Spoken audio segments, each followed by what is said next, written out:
Bonsoir à tous. Nous retrouvons donc notre invité. Avec lui, on va évoquer trois sujets ce soir. D'abord, le Brésil et la Guinée équatoriale, l'affaire de trafic de devises. On verra que risque Théodorin Obiang Nguema. Nous irons en Égypte où les deux fils Moubarak ont été arrêtés.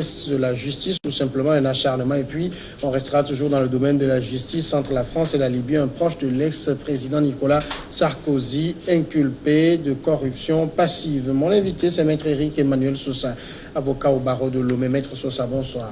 Bonsoir, Samuel Nyori. On va débuter avec le premier sujet. Plus de 16 millions de dollars en espèces et en bijoux ont été saisis dans les bagages d'une délégation accompagnant le fils du président de la Guinée équatoriale dans un aéroport brésilien.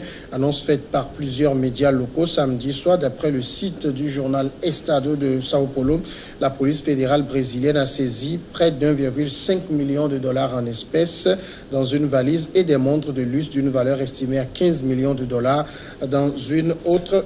D'abord, Maître Sosa, sur l'affaire elle-même, on connaît le goût immodéré du luxe de Théodorin Obiang Nguema, mais là, apparemment, il a franchi un Rubicon. Non, il n'a pas franchi le Rubicon. Enfin, on va dire, c'est sa ration quotidienne. Chaque fois qu'il le peut, il se baffre dans les caisses de l'État. Il prend ce dont il a besoin et ses besoins sont infinis.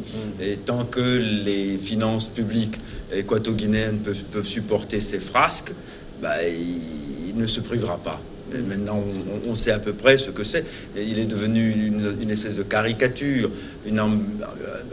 la figure emblématique de ce que les masses africaines conchient, parce que vous voyez, c'est ringard, c'est la prédation dans sa forme la plus primitive et brutale, mais bon, c'est comme ça. Qu'est-ce que vous voulez? Il a une impunité garantie et il essaye par tous les artifices possibles de déjouer les règles du droit international en faisant jouer à chaque fois son immunité, en se prétendant couvert par une immunité diplomatique parce que, soi-disant, il est vice-président. Voilà quelqu'un à qui le sort a fait cette merveilleuse fortune en le faisant naître fils de président. Et ça a suffi. C'est le seul talent qu'il a. Il n'en a aucun autre. Il n'en a rigoureusement aucun autre. Attendez, il faut voir le bonhomme. Il faut voir comment il est attifé. Il faut voir comment il se gomine à 50 ans. Voilà, il faut quand même passer à autre chose. Mais bon, c'est un enfant choyé. Il fait partie de ces petits chiots qui se baffent, qui ont toujours plein la gamelle. Voilà, donc qu'est-ce que vous voulez? Ça, c'est rien comparé aux plus de 150 millions d'euros de dépenses qu'il fait en France dans des appartements et dans des voitures de luxe. 1,5 million de dollars, c'est une peccadille pour M. Obiang Teodorino. Alors là, ce qui est quand même révoltant, c'est de savoir que le fils du président peut se donner ce luxe dans un pays où l'écrasante majorité vit sous le seuil de la pauvreté. Mais écoutez, non, même dans un pays ultra riche, c'est révoltant. Voyez, c'est-à-dire que, si vous voulez, on le voit. Vous voyez, les Qataris, ils sont 1000 fois plus riches que la Guinée équatoriale. Mais quand vous allez au Qatar, aujourd'hui, si vous voulez, ils font pâlir d'envie les pays occidentaux qui étaient leurs maîtres et qui les ont aidés à se construire. Ils ont les meilleurs hôpitaux, ils font venir les plus grands professeurs de médecine pour venir étoffer leur plateau technique pour parfois faire des missions. Mais quand ils viennent en mission, eux sont choyés. Ils sont invités par le gouvernement et le ministère de la Santé et ils viennent faire des opérations les plus sophistiquées, mais au Qatar, sur les malades qataris. Vous voyez? Bon, voilà. Et si, un des princes Al Thani est retrouvé quelque part avec 1,5 million de dollars dans une valisette, ça sera choquant. Mais par rapport à ce qu'ils ont fait de leur pays. Et attendez, regardez quand même. Eux, quand ils dépensent de l'argent, ils achètent les clubs les plus prestigieux d'Europe. Et vous allez à Paris, tout le triangle d'or est presque à ce qu'on appelle le triangle d'or, avenue Marceau, avenue Foch et tout ça, mais il possède des biens de prestige en ayant investi dedans, voyez, et ils font le respect finalement, même de tous ces donneurs de leçons occidentaux. Mais là, ici, c'est la façon, c'est la façon la plus primitive de se servir dans la gamelle.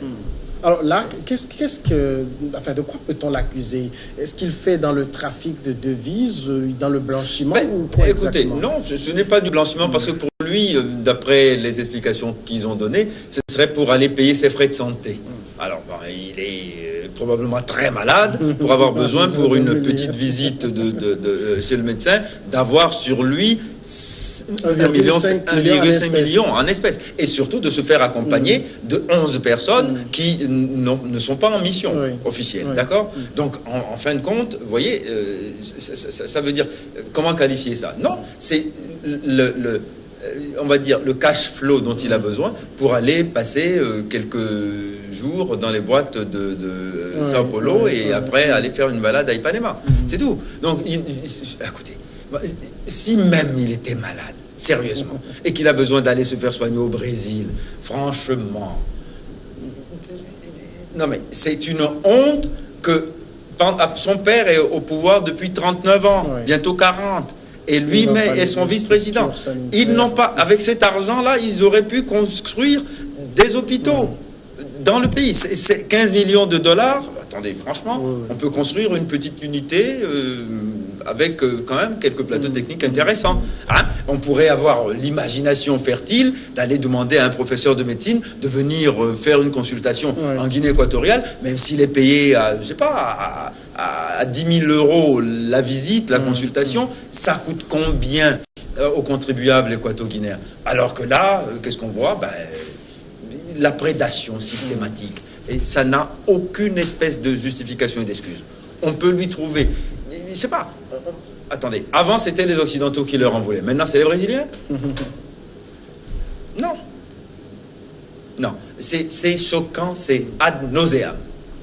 Alors là, est-ce que lui-même, il risque quelque chose parce qu'il est couvert par l'immunité? Ah oui, non, mais c'est ça le problème. Alors, vous voyez, de l'immunité achetée à ce prix-là, ça coûte pas cher. Hein. Je suis fils à papa, je suis vice-président de mon pays, donc je peux faire... Vous voyez, c'est un criminel financier. Parce qu'au Brésil, c'est un délit que de faire de l'importation de devises au-delà de... 2400 dollars. Voilà, qui correspond à 10 000 reals. Si vous faites ça et que vous n'avez pas déclaré, vous êtes en infraction. Bon, alors, il est en infraction, caractérisé, en flagrant délit. Mais bon, c'est le fils de... Il aura un traitement de faveur. Forcément, il aura un traitement de faveur. Bon, les membres de sa délégation, peut-être un peu moins. Mais on va voir quel est leur degré d'implication véritable. Mais non. Ça veut dire quoi? Que l'argent lui sera retourné, les bijoux de luxe également? Écoutez, je ne sais pas du tout comment le parquet brésilien va s'en sortir, mais ce qui est malheureux, c'est que il n'y a pas d'issue, ça va lui être restitué parce que c'est des biens qui lui sont personnels. Il n'y a aucune plainte qui est déposée contre lui au Brésil pour enrichissement illicite ou quoi que ce soit. Il se promène avec des bijoux qui valent des millions de dollars. Bon, on va les lui remettre parce que ce sont de ses bijoux personnels. Il ne viendra pas à l'esprit de lui saisir ses habits et ses bagues. Bon, fut-il en or et en diamant. Mais malheureusement, ils finiront par les lui restituer aux grandes dames de la morale universelle. Voilà. Et ça pose aussi la question même du train de vie, non seulement des dirigeants en Afrique, mais de tout leur entourage. Mais oui, mais c'est pour ça que je vous dis, on est dans la caricature totale. Et essentiellement aussi, et parfois de leurs enfants qui se prennent un peu pour les vice-présidents ou les présidents bis. Ou simplement les enfants d'eux. Parfois, ils n'ont aucun rôle politique. Mais la caisse de l'État leur est ouverte. Donc, bon, voilà, c'est tout. Voilà des gens qui n'ont rien fait d'autre que de se donner la peine de naître et qui se proclament millionnaires. Attendez, la fille dos Santos, on nous l'a présentée comme la première milliardaire africaine. Oui, bon, d'accord, elle est très intelligente, certainement, j'en suis sûr même. Mais attendez, elle a travaillé... dans quoi, combien, et elle a présenté un CV à qui pour qu'on vérifie et qu'on approuve ses qualités. avant de la propulser au rang de première femme la plus riche d'Afrique. Non, tout ça, c'est dégoûtant. Voilà. On va changer de sujet. On parle maintenant de l'Égypte. Là également, on reste dans le domaine de la justice. Les deux fils de l'ancien président Hosni Moubarak, dont la révolution de 2011 avait provoqué la chute, ont été arrêtés samedi dans une affaire de manipulation boursière. Selon une source judiciaire, après la chute de Moubarak à la faveur donc, du printemps arabe, plusieurs procédures judiciaires ont été enclenchées contre l'ancien chef de l'État resté 30 ans au pouvoir et ses proches. Gamal et Alaa Moubarak ainsi que 3 autres personnes sont accusées d'avoir convenu d'acquérir la majorité des actions de plusieurs banques via des sociétés écrans sans le déclarer en bourse comme les y oblige la loi. Alors là, est-ce qu'on est dans l'acharnement? On veut simplement en finir avec les Moubarak ou on est dans une procédure normale de justice? Écoutez, c'est encore des fils d'eux. Vous voyez? Bon, alors, quand ils sont sous le coup de la loi, c'est parce que son père n'est plus aux affaires, c'est pour ça qu'on lui en veut. Mais ils n'ont qu'à se comporter normalement, faire les choses comme tout le monde. Je suis sûr qu'en Égypte, en tout cas, c'est parce qu'une loi a été enfreinte qu'il y a un problème. À un moment donné, ils ont même été acquittés à un moment donné par la justice. Donc, vous voyez, c'est quand même une justice qui fait preuve de beaucoup d'indépendance. Ils ne sont pas sous influence. Ils ont décidé que non, les faits qui leur sont reprochés ne sont pas constitués. On les a acquittés et ils sont libres.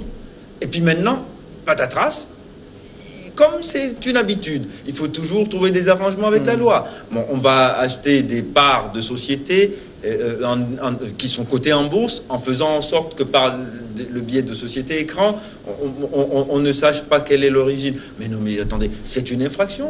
C'est de la manipulation des délits boursiers.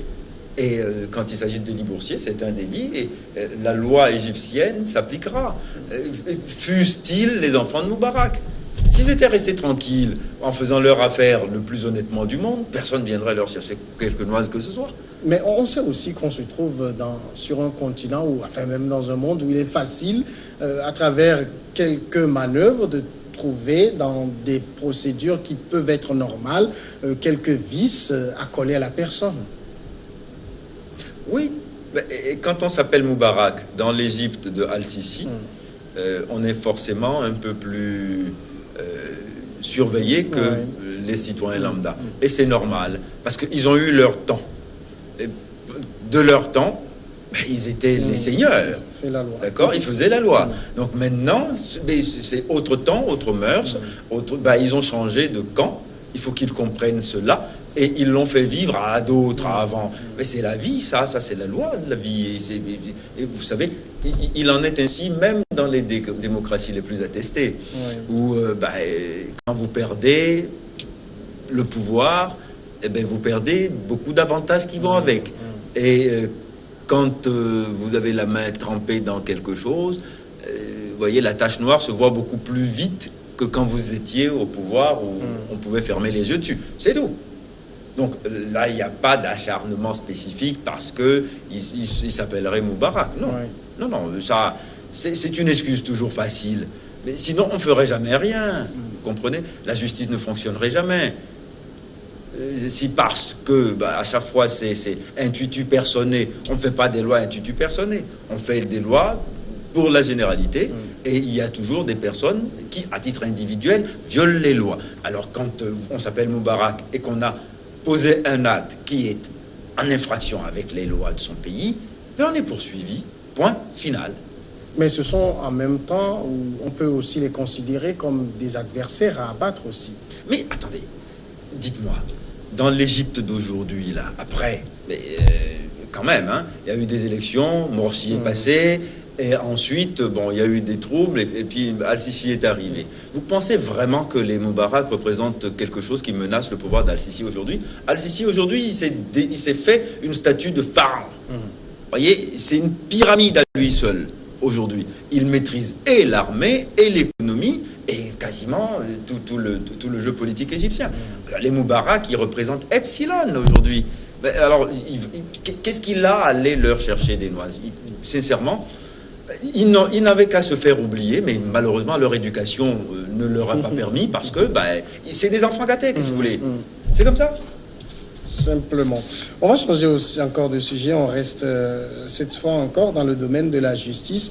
L'ex-bras droit du président français Nicolas Sarkozy, Claude Guéant, a été de nouveau inculpé, notamment pour corruption passive par les juges financiers chargés de l'enquête sur les accusations de financement libyen de la campagne présidentielle de 2007, déjà poursuivi dans ce dossier depuis 2015 pour blanchiment de fraude fiscale en bande organisée. Claude Guéant a fait l'objet le 11 septembre de nouvelles mises en examen, notamment pour corruption passive, recel de détournement de fonds publics et pour complicité de financement illégal de campagne électorale.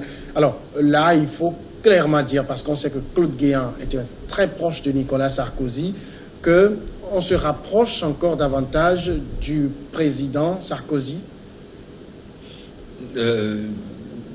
Non, on ne se rapproche pas davantage du président Sarkozy. S'agissant du président Sarkozy, il y avait des affaires, il y a encore des affaires, et M. Guéant s'est trouvé à un moment donné impliqué dans les vicissitudes de la vie politique de son patron, et aujourd'hui, la roue tourne et ils sont rattrapés. Mais il faut quand même savoir que cette affaire-là n'est pas nouvelle. Oui. Elle était là même lorsque Sarkozy était président, on en parlait. Et puis finalement, à la faveur d'un rebondissement, il y a matière à requalifier les mêmes faits sous une inculpation différente. C'est tout. Bon, vous voyez comment il se défend? Il ne veut pas parler. Oui. Il ne veut pas parler. Là, maintenant, il plaide le silence. Bon, mais c'est très bien. On verra jusqu'où ça va aller. Mais dans tous les cas, on va finir par interpréter ces silences. Et ces juges, ils sont rompus aux arcanes de la procédure pénale et ils savent, à un moment donné, interpréter de façon téléologique le silence de quelqu'un comme Claude Guéant. Ça va, on a compris, quoi. Alors, ça veut dire de toute façon, avec tout ce qu'on a contre lui comme affaire, il est trempé jusqu'à la tête? Apparemment, oui. Parce que, vous voyez, il s'est trouvé à un moment donné, s'agissant de M. Guéant, des explications un peu alambiquées. On a trouvé trace de 500 000 euros qui ont transité par un compte, et il dit qu'il a vendu 2 tableaux à un avocat indonésien, etc. Bon, très bien, il y a des avocats indonésiens amateurs d'art qui sont capables de payer 2 tableaux à 500 000 euros. D'accord. Bon, maintenant, comment ce peintre est coté? Quelle est sa célébrité pour qu'il batte comme ça à plat de couture les grands génies des arts modernes? On ne sait pas. Donc, du coup, il convainc personne. Vous voyez, l'excuse est un peu flasque. Donc, on ne comprend pas cette ligne de défense. Et ça n'ira pas loin. Donc, M. Guéant s'enfonce davantage.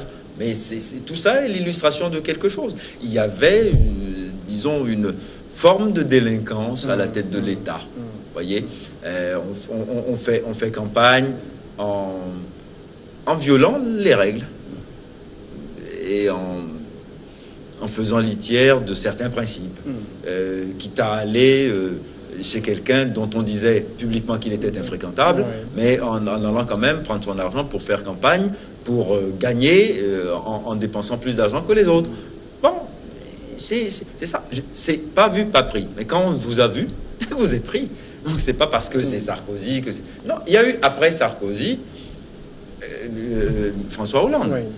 Est-ce que le pouvoir de Macron est en train de s'acharner contre François Hollande? Peut-être qu'on découvrira des affaires, hein. Ça fait qu'un an qu'ils sont là. Mais non. Vous voyez, c'est-à-dire, je ne suis pas là en train de dire que François Hollande aura dirigé la France en étant un saint. On dit on ne peut pas gouverner impunément. D'accord?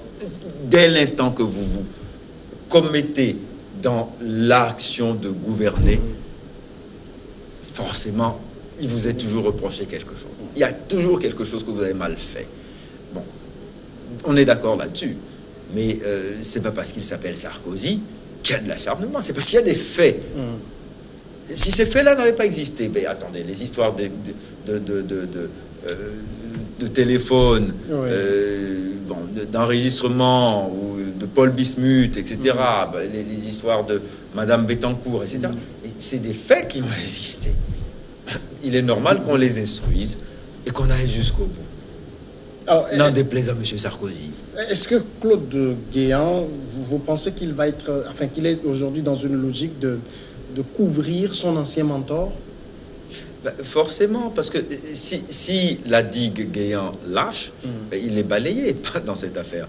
Donc il faut bien que quelqu'un accepte, mais quand même c'est noblesse de sa part, hein, de Guéant, d'assumer à ce point la fidélité et l'amitié. Oui. Là, pour le coup, je dis chapeau. J'aimerais avoir des amis comme ça, capables de se mouiller à fond jusqu'aux os pour moi. Mais bon...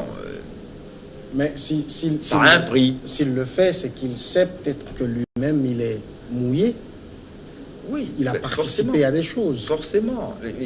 Attendez, M. Sarkozy n'a pas pris la présidente de la République tout seul. Il a bien fallu que des gens l'aident. Et c'est normal. Et s'ils ont fait des choses qui s'apparentent à des malversations, alors ils les ont fait ensemble. Et c'est normal que les plus proches du pilier du pouvoir soient touchés quand le pilier tremble. Mais Nicolas Sarkozy, après sa garde à vue, il y a quelques mois, avait réagi sur la chaîne TF1 en disant « c'est de la boue ».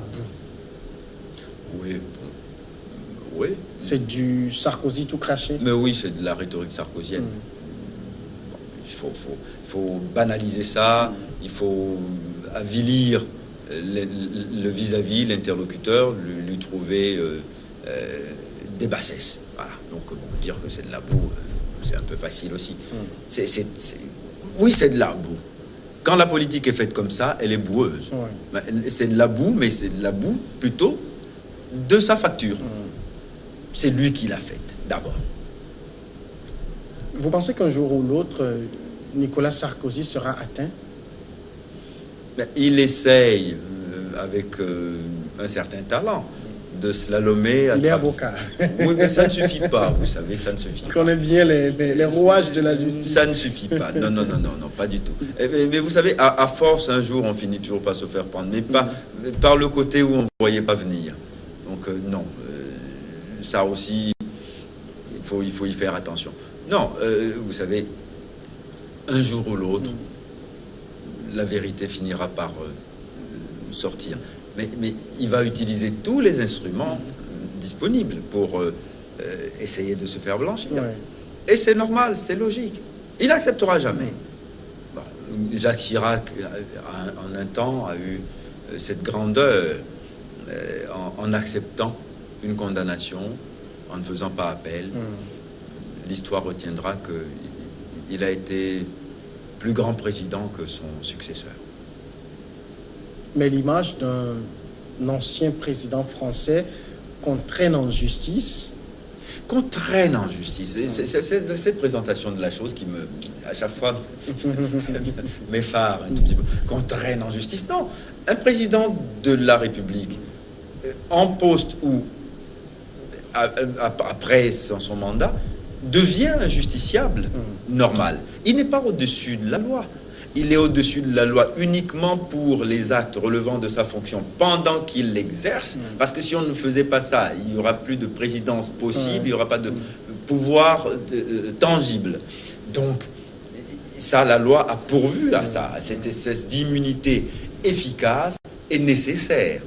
Mais sorti de là, quand le président commet un crime de droit commun ou un délit de droit commun, mais il est normal que la loi s'applique. C'est tout. Donc, dire on a traîné, on a osé. Mais vous savez, Lula da Silva est en prison. Bon, Dilma Rousseff était son successeur et a été destituée. Bon, donc, c'est pas si facile. Vous voyez, c'est un job qu'il faut mériter. Et quand vous y êtes, il faut de l'estomac, il faut de l'étoffe, il faut être fait d'une autre étoffe. Ça, qu'on le dise dans toutes les langues qu'on veut, devenir président de la République exige de vous que vous soyez d'une autre étoffe que le commun de vos contemporains et concitoyens. Donc, à partir de ce moment-là, tout dépend de où on met le curseur. C'est tout. On n'attend pas de vous d'être démiurge et puis d'être, je sais pas, un individu d'essence supérieure, un être humain d'essence supérieure. Mais tout en étant comme tout le monde, vous n'êtes quand même pas ordinaire. Et ça, il faut apprendre à être extraordinaire, justement, en appliquant au moins un minimum de vertu, c'est tout. Maître Éric et Emmanuel Sosa, merci d'être passé répondre à nos questions. C'est toujours un plaisir. Nous marquons maintenant la pause et après on retrouve les journalistes dans Regard Croisé.